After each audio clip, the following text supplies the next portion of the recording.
j'espère que vous allez bien. Aujourd'hui on se retrouve pour une vidéo parce qu'on m'a demandé d'expliquer ce qu'apportait un BTS, s'il était mieux de continuer, ce que la licence équivalait à un master, bref, tout plein de questions où je vais donc essayer d'y répondre le plus clairement possible.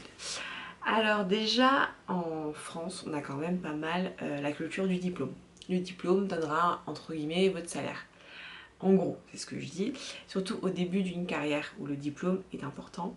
Après, l'expérience, franchement, sera aussi importante que le diplôme, mais forcément, dès qu'on débute, l'expérience, on n'en a pas forcément. Donc, ce qui va pouvoir vous distinguer des uns des autres, c'est tout d'abord vos diplômes, là où vous les avez réalisés, et la hauteur du diplôme. Et en plus, vos stages, s'ils ont été plus ou moins intéressants, et si vous avez gardé des bons contacts ou si vous avez appris un maximum de choses. Plus les stages sont diversifiés, c'est comme l'expérience, plus l'expérience est diversifiée, mieux c'est sur un CV, mais il ne faut pas non plus trop qu'il soit diversifié. Voilà, si vous êtes en comptabilité, le mieux c'est de rester autour de la finance. Voilà, vous n'allez pas mettre quand vous avez été nounou ou quand vous avez été vous avez bossé je sais pas, les jobs d'été, vous avez fait de la peinture, vous avez fait de je ne sais quoi, bah forcément ça va pas être valorisant sur un CV quand vous faites pour de la finance. Après il y a des métiers au début, par exemple quand vous bossez chez McDo, parfois les entreprises apprécient parce que ça montre que vous savez marcher avec le système, d'avoir un supérieur, d'avoir des collègues, et donc parfois il y a certains jobs où ils apprécient qu'on le mette, par exemple. Ensuite, donc, le BTS, il permet surtout d'avoir un premier diplôme après le bac, parce que malheureusement en France, dans le bac, ça suffit plus trop, voilà, faut appeler un chat un chat. Le BTS me permet forcément, j'aurais pu m'arrêter au BTS pour commencer à travailler. Après, c'est toujours mieux de compléter ça avec une licence ou une licence professionnelle. Moi, le fait d'avoir fait une licence pro, c'était ultra intéressant parce que la licence pro me permettait de compléter mon BTS, de compléter avec soit une spécialisation, parce que j'aurais pu aller en assurance, en banque, ou compléter ma filière que j'avais choisie, la filière que j'avais choisie. D'où l'importance de, moi je pense, avoir au moins un BTS avec une licence pro. Je trouve ça assez complet déjà pour commencer dans le monde du travail. Après, j'ai fait le choix d'un master pour pour être encore plus valorisée, pouvoir grimper plus haut entre guillemets les échelons, même plus pratique. Ce qui est important à savoir, c'est que le master que je fais, donc c'est un master CCA, comptabilité, conseil et audit en école de commerce, que ça on nous l'a répété, mais dans le privé, c'est ultra valorisé d'avoir déjà un master reconnu par l'État et non un master. Donc un master.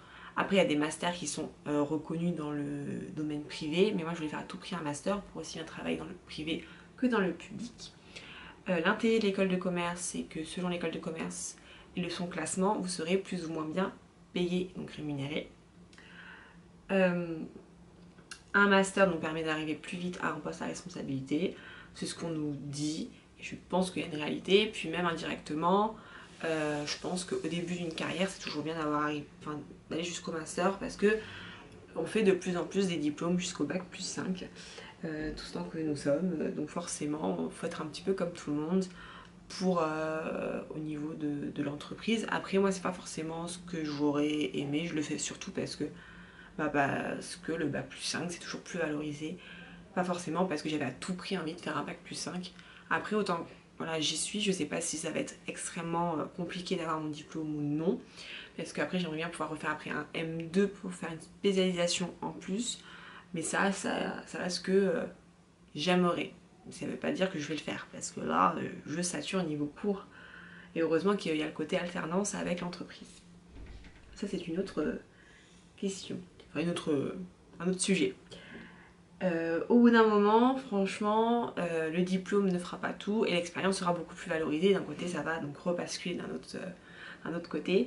Pour certaines filières, c'est quand même mieux. Enfin, moi, on m'a quand même beaucoup conseillé. Pourquoi pas au début de faire de l'intérim, parce que l'intérim, tu seras formé sur plein de choses. Des plus ou moins longues missions, forcément, on va apprendre pas mal de choses selon les entreprises. Et après, on sera un peu plus entre guillemets malléable, donc on sera capable de s'adapter à tout plein d'entreprises et de manières tout plein de manières de travail différentes. Ce qui est intéressant, c'est vraiment, en conclusion, c'est que le diplôme au début d'une carrière est très important, mais que par la suite, l'expérience sera tout aussi bien valorisée et que c'est pour ça qu'il est important de bien choisir son alternance ou son stage. Là, si vous voulez plus d'informations sur le stage ou l'alternance, n'hésitez pas à me le mettre en commentaire. Et à vous abonner aussi, hein, au passage, mais voilà. Que l'expérience est très importante et que les stages que l'on fait sont très importants.